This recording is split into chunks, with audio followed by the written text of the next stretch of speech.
साहब एक और भी मसला ना, इसको 3 जगह से किया जाता है नहर।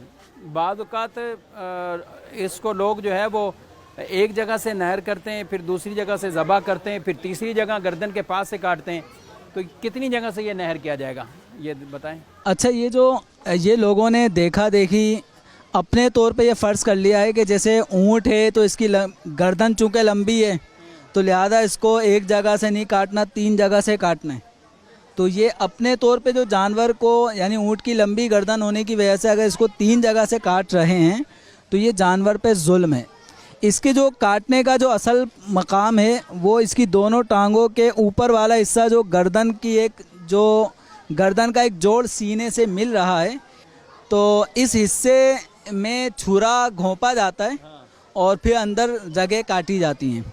तो इससे फिर वो जानवर जो है उसकी अगर 4 रगें कट जाती हैं तो इस तरह ये जानवर बआसानी नहर हो जाता है। अब इतने करके जब 4 रगें कट जाएं, अब जानवर को बिल्कुल छोड़ दिया जाए। छोड़ने से मुराद है कि अब मज़ीद जगहों से कट ना लगाएं।